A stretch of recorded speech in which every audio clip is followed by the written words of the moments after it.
post the 3rd of May is growing. More and more experts are now saying that we need to find a way for at least a phased return to quote-unquote normalcy after the 3rd of May. India has been in an extended lockdown now, and perhaps the effect is showing with our numbers. The numbers are growing every day in terms of the number of people affected by COVID-19, but it could have been worse. Anyway, the world over, it's now shown that there was really no choice apart from lockdowns and social distancing. The question is, what next? Can we see some kind of a lift after the 3rd of May? Will we need to now take a more graded approach? And has it become imperative to look at this kind of an approach, considering the extent of economic damage that we've seen through the lockdown? To speak on this, I'm joined today by Gurcharan, author and former CEO of P&G India, Dr. Srinath Reddy, who's the president of the Public Health Foundation of India, and Professor N.R. Bhanumurthy with the NIPFP, that's the National Institute of Public Finance and Policy. Welcome to all of you, and thank you for speaking with us on this show today. Mr. Das, let me begin by just getting your quick view on the premise. So we hear this mostly from industry saying, let us start work, lift the lockdown, ease the regulations, don't impose penalties on us. Otherwise, there will be a huge price to pay. Do you think that there is a call for a more graded, nuanced approach, at least from the 4th of May? The decision to open the lockdown after May 4th is a very difficult one because we don't have enough data. We haven't done enough testing. So we have to make some hypothetical but as sensible calculations. And a lot of these have been to be calculations of the head as well as of the heart. And so I would say we should, we face Sophie's Choice. You remember that movie, Sophie's Choice, in which Meryl Streep has to choose between saving one of her 2 children, and one of them is going to die, and she has got to choose one. Well, that's the problem we face, because the fact is that the decision that we're going to take should be based on whether saving one person today will condemn us to lose 2 persons in the future, lose them not, first one we will save from the disease, but we may end up having to, there'll be hunger, there'll be malnutrition, there'll be poverty, and it'll be and certainly for the people who are daily wage earners, it's an absolute disaster. So what I'm saying is, if you are going to lose 2 people, then you obviously select opening up the economy after May 4th because the cost is just too great. And it's a difficult choice, because if you ask me as a person, would I let my son die after May 4th? I would say no. But if I were the leader of the country, as Vidura in the Mahabharata, he faces such a choice in the Mahabharata.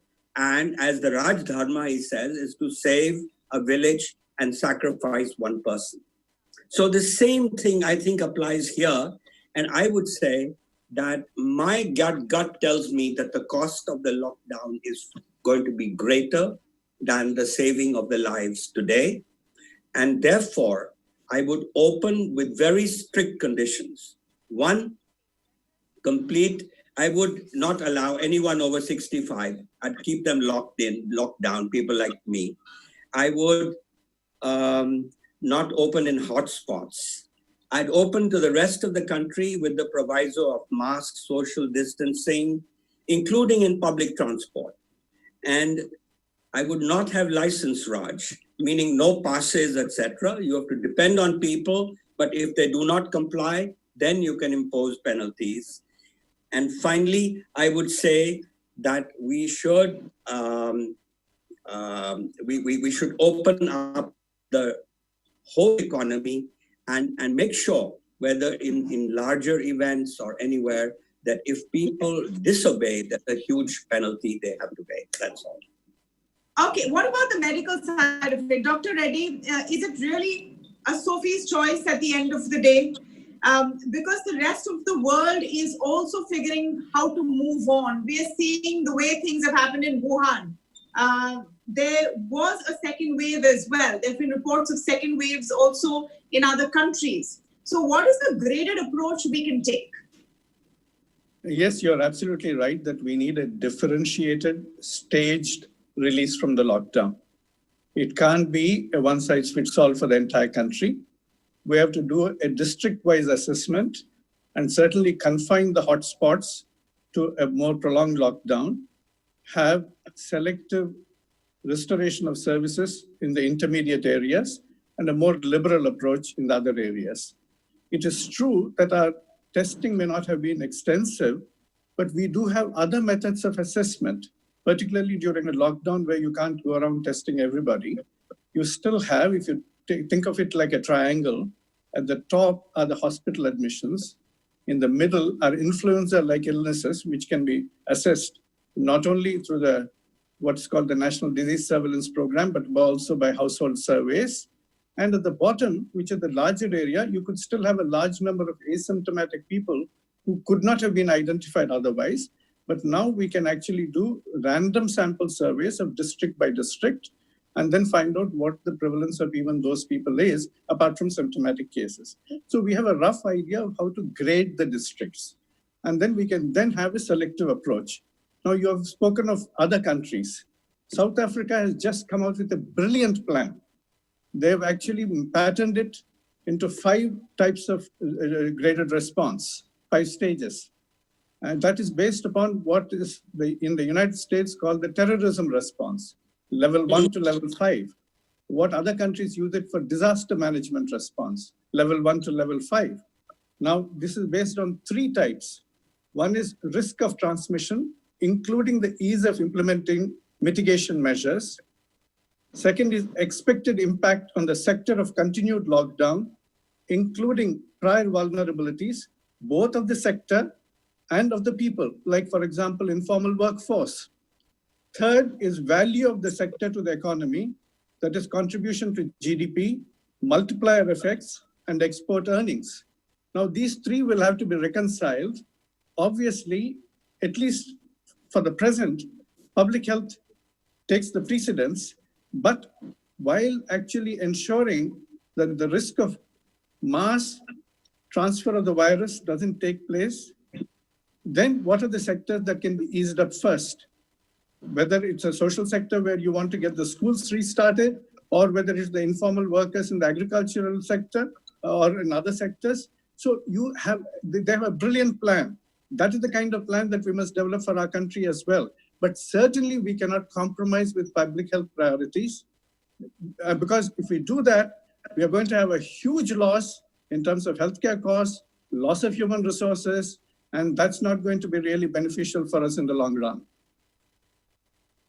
You know, the question really is how to approach the lift of the lockdown without giving up on gains. In terms of a graded approach, Professor Bhanumurthy, we already had an attempt from the 20th of April, where you were allowed to open up some economic activity in certain areas. By and large, it seems to have failed, because any kind of opening up in the hotspots has led to huge crowds coming out. As far as industry is concerned, it's all linked, it's all interlinked. So without labor and, with stringent conditions, etc., they haven't really been able to take off. Is that pointing out the troubles we will have to unlock the situation? Well, if you look at the partial, opening up of some of the sectors, particularly the agriculture sector, that was happened post 20th April. In fact, it's not that all bad news there. I mean, there are some places where they're able to manage some of the activities without any, close contacts. We all know that, this is going to be Kharif season, sowing session and all those things. So I think, as Dr. Reddy pointed out very clearly, there is a need for a strategy, clear-cut strategy in terms of what are the sectors that one needs to really open up, And even for that matter, I think the private sector or the companies, they also need to come out with some kind of strategies in terms of how they are going to propose the social distancing policies. Now, not everything can be done by the governments. The government has been working hard for many things. And given the constraints on the whole institutions, I think it is the private sector that needs to come up with some kind of a guidelines and talk to the governments of the regions and see whether is that feasible for them to open it up. And in any case, I think the discussion is not between lives versus livelihoods. Now we are talking about both. And to that extent, we have we are hoping that the central government comes out with some clear-cut policies in terms of opening up the economy from 4th May. But having said that, my own disappointment is that there are many segments where I think as Dr. Reddy pointed out, there are informal sector, there are MSME sector, they're still struggling to get some kind of incentives from the government. Now we don't hear much from the government, and now we don't even know whom we have to support. There are a lot of statistical issues, there are data issues, we just don't know what is happening to those particular sector. We just got stuck between the rural and urban. We have some clarity on the rural sector, but we just don't have any clarity on the urban and the semi-urban sector. So I think, again, I want to bring this point of the center versus states. Now, there are some states they have done extremely well. You know, there are some states that are willing to open it up. Now, we have already seen Kerala and Punjab to some extent wanted to open up some of the activities. Now, Yes. the center seems to have objected to those things. So I think when we come back on May 4th, the center needs to talk to some of the states. And in any case, they have declared the zones, right? Red zone, orange zone, and green zone. I think they need to relook at, and that coloring has to be in a dynamic process. It should not be left with what they have done some 1 week back.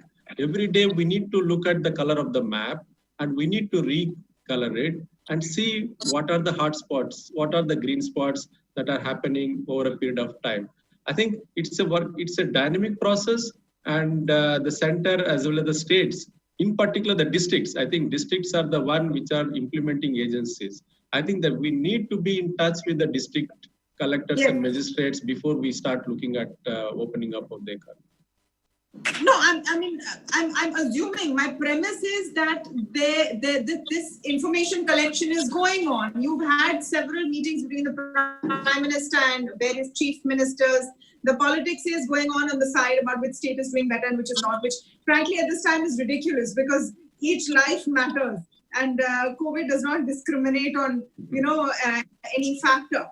My question is that has the lockdown experience worked enough to flatten the curve so that we feel confident to get out? I know you want to come in, Mr. Das, but let me just take this question to Dr. Reddy, if you don't mind, because that's the crux of it, right? Have we got enough data in all of this time, and we have nearly 40 days of data at the end of it, to tell us if this approach worked and worked enough? Okay, we have three types of data.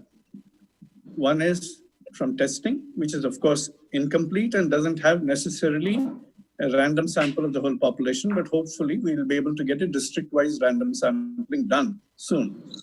But more importantly, we have data from influenza-like illnesses from what is called syndromic surveillance. And we also have hospitalized cases.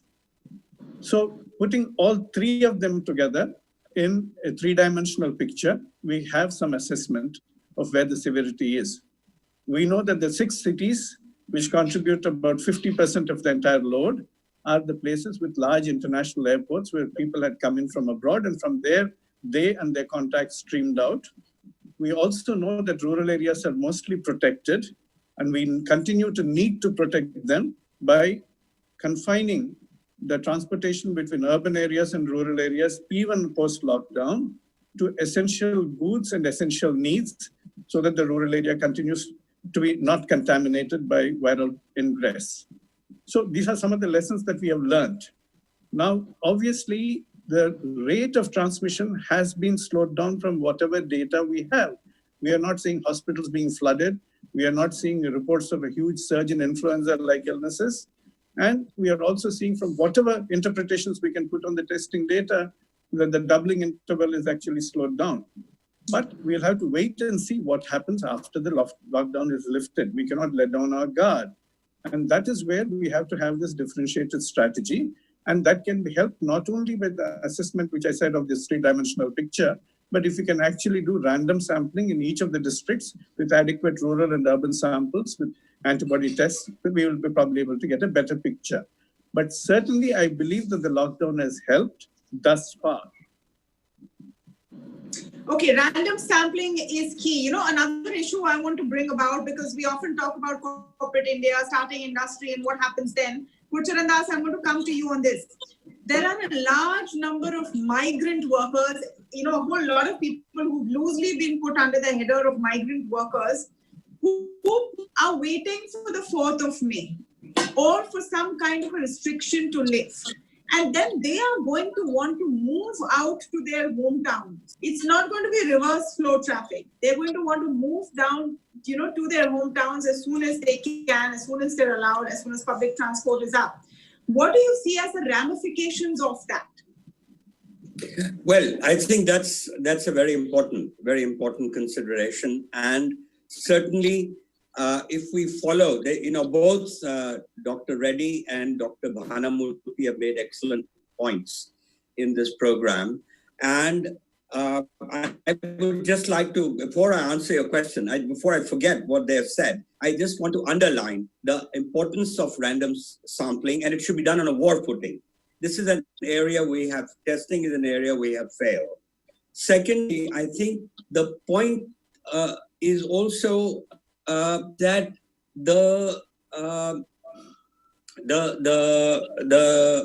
today there was a meeting of the Prime Minister with I think the Finance Minister, and they were working on the second package of relief. And certainly the second package of relief has to take into account a much more generous package for the daily wage workers who are the migrants. And third, I think the point that I think Mr. Bhanumurthy made is that a very big gap in the relief package for us in India today is the package for the small entrepreneur. There is nothing in there which would incentivize him to keep paying his salaries to his staff.